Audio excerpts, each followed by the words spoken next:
أعوذ بالله من الشيطان الرجيم بسم الله الرحمن الرحيم الصلاة والسلام على أشرف المرسلين سيدنا محمد وعلى آله وصحبه وسلم تسليما كثيرا.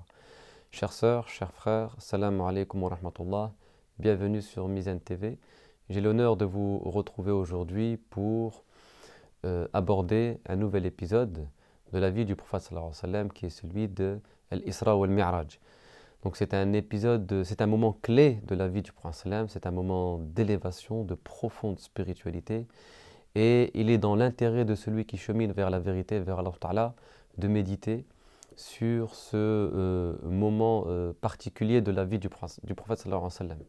On sait que le prophète sallallahu alayhi wa sallam, à partir du moment où il a commencé à transmettre son message, à porter la vérité publiquement, il a rencontré l'hostilité des Quraysh. Et donc il a dû faire face à l'hostilité, à la haine, à la méchanceté, à la violence des Quraysh qui le touchaient moralement, physiquement, psychologiquement, qui touchaient des membres de sa famille, qui touchaient les compagnons, ses propres compagnons.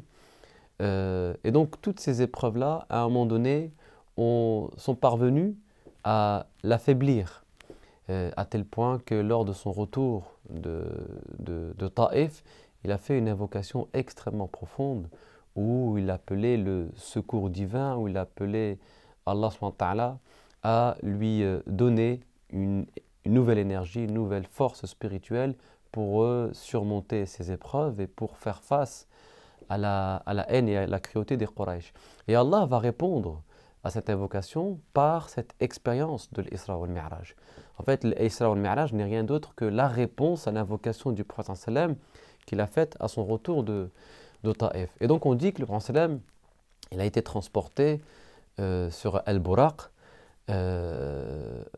en compagnie de l'ange Gabriel et ils ont effectué un premier voyage horizontal de la Mecque jusqu'à Jérusalem où le prophète sallallahu alayhi wa sallam a accompli une prière de 2 rak'a en compagnie de tous les autres prophètes.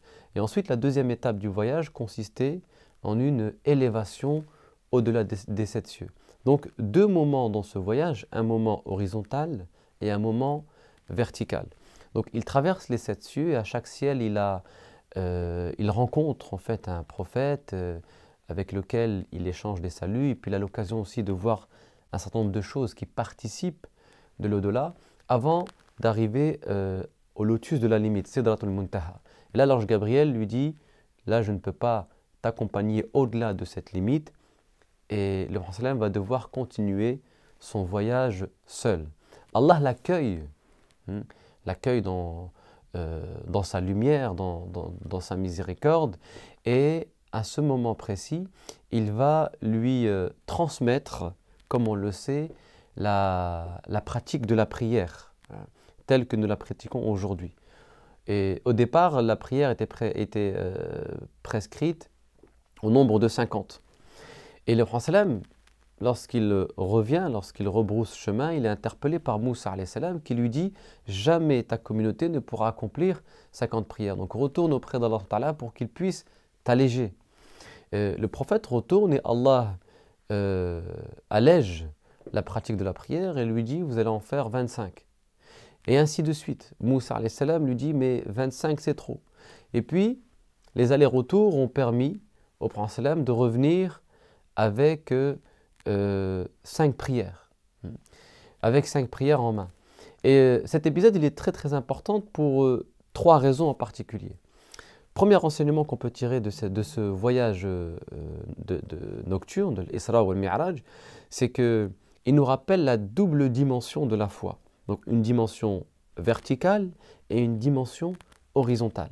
Et ça c'est très important. C'est le musulman se situe toujours dans cet équilibre entre ses aspirations spirituelles et ses inclinations terrestres. Ça veut dire que l'un ne va pas sans l'autre.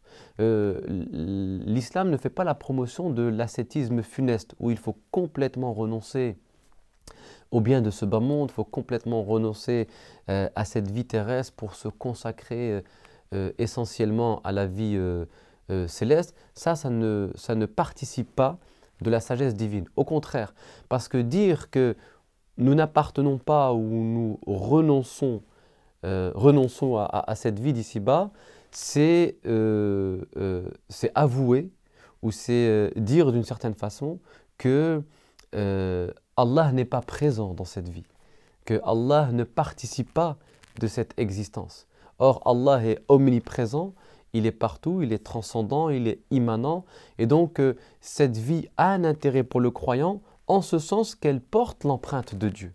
Et juste pour le fait, juste en vertu de cela, en raison de cela, la vie mérite d'être vécue spirituellement, certes.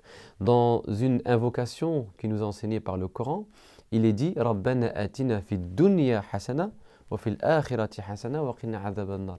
Ô Seigneur, accorde-nous des bienfaits dans ce monde et des bienfaits dans l'autre monde, et préserve-nous du feu de l'enfer. Et la dua commence par ce bas monde.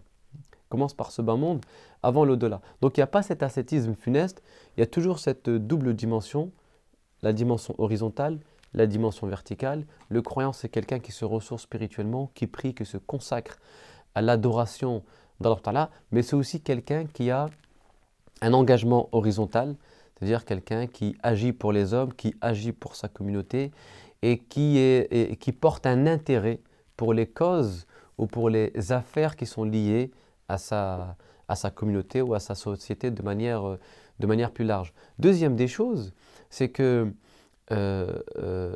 Allah a ouvert les portes du ciel au prophète sallallahu alayhi wa sallam quand il a vu que toutes les portes de la terre se renfermaient sur lui. C'est-à-dire qu'à un moment donné, le prophète sallam, il a tout fait, c'est-à-dire qu'il s'engageait pour servir la vérité, et puis il voyait que toutes les portes de la terre se fermaient, les Quraysh se montraient sourds, rien ne semblait aller en sa faveur sur terre. Et c'est à ce moment précis que les portes du ciel s'ouvrent à la conscience du prophète sallam. Et ça, c'est un enseignement fondamental pour le croyant.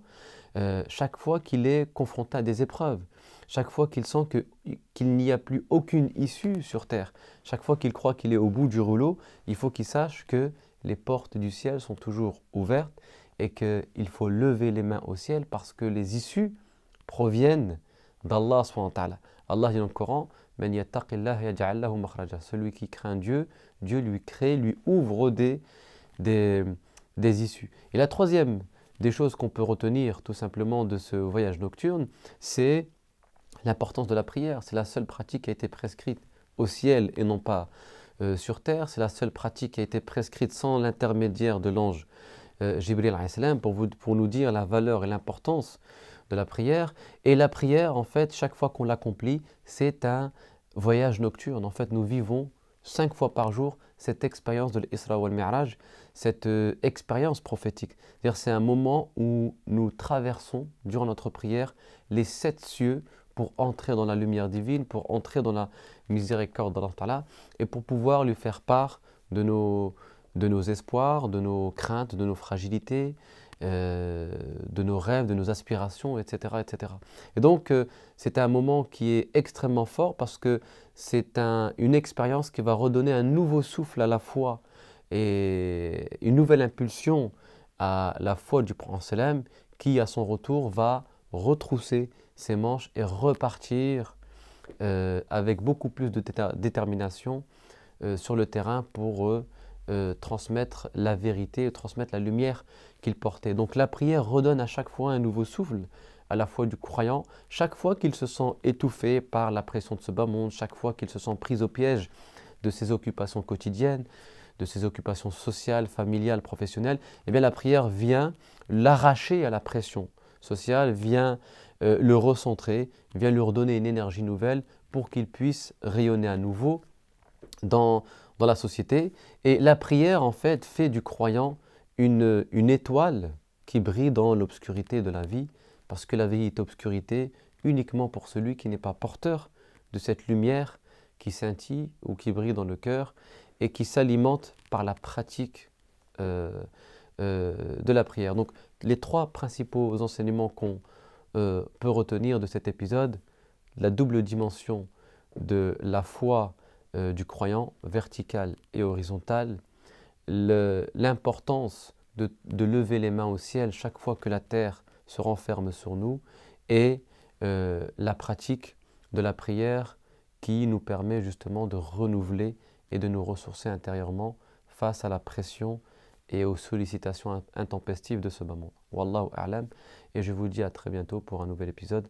Wassalamu alaikum wa rahmatullah.